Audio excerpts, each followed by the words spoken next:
2 नवंबर का वो काला दिन जब उत्तर प्रदेश के मुख्यमंत्री मुलायम सिंह यादव सरकार के अहम की रक्षा के लिए पुलिस ने घरों से निकाल कर 18-20 वर्षीय अनेकों श्रीराम भक्तों को दिन दहाड़े चौराहों पर खड़े करके गोलियों से भून डाला।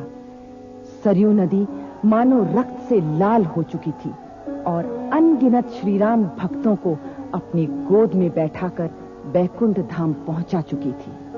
लेकिन हमारे हिंदू समाज ने संस्कृति की रक्षा के नाम पर सब कुछ सहा और इन शहीद हुए कार सेवकों के अस्थि कलशों को अंतिम नमन किया।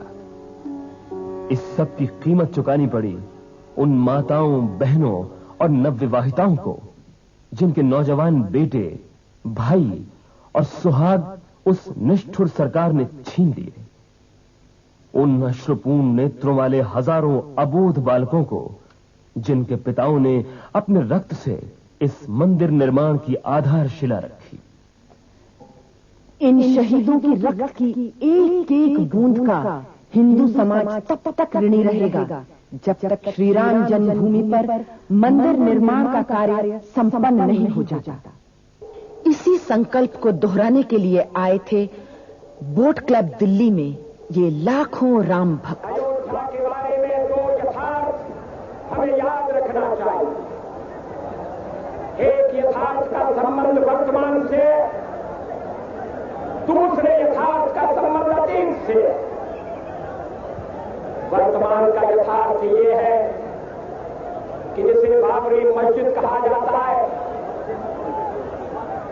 वहां रामलला विराजमान,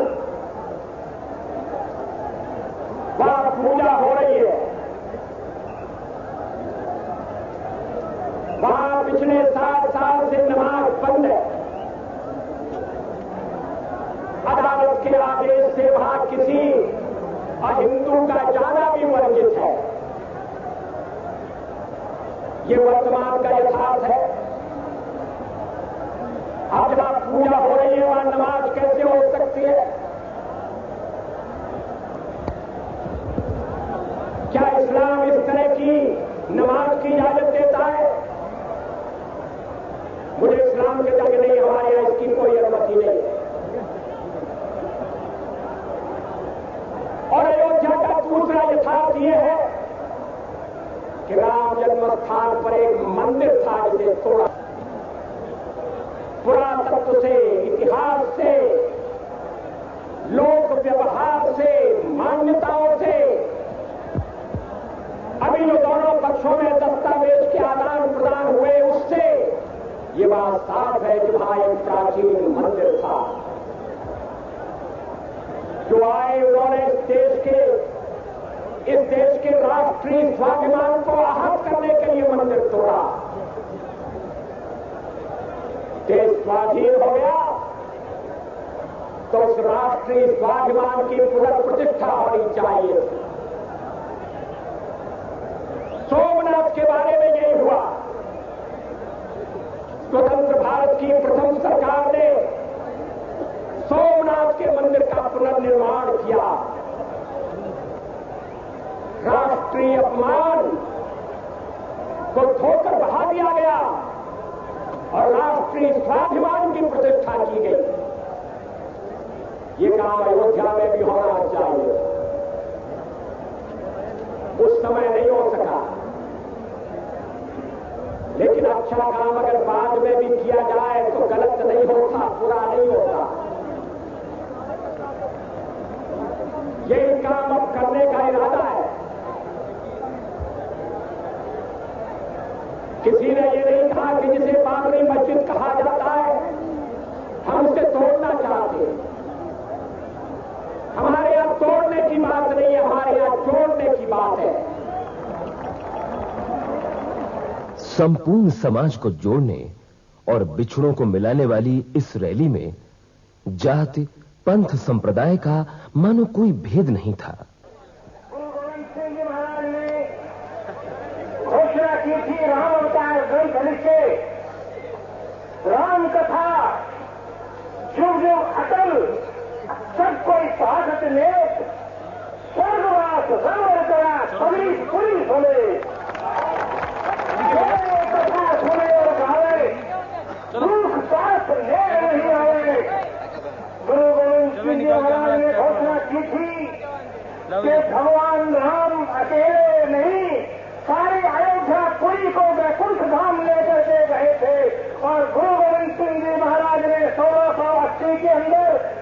निहंग दल को भेजा था, जिसने उस समय थोड़ी देर के लिए अयोध्या की पवित्र नगरी को उस वक्त आजाद कर।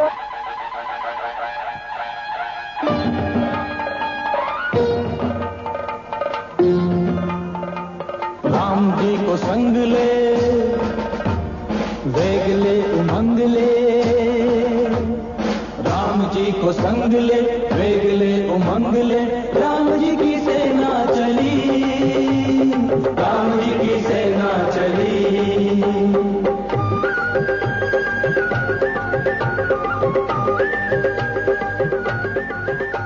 भारत की राजनीति को एक नई दिशा देने के लिए आयोजन हुआ सभी पंथ संप्रदायों के देश भर से आए हुए हजारों पूज्य धर्माचार्यों और संतों की चतुर्थ धर्म संसद का। कब हो सफल अभियान हमारा, कब सपना साकार हो। राम जय राम, जय जय राम, राम जय राम, जय जय राम, श्री राम जय राम, जय जय राम, श्री राम जय राम, जय जय राम, श्री राम जय राम, जय जय राम, श्री राम जय राम, जय जय राम। बोलिए भक्तवत्सल भगवान की, भगवान श्री रामभद्र की, श्री राम जन्मभूमि की, श्री कृष्ण जन्मभूमि की, काशी विश्वनाथ भगवान की, अमर बलिदानी श्री राम कार्य सेवकों की, हर हर महादेव।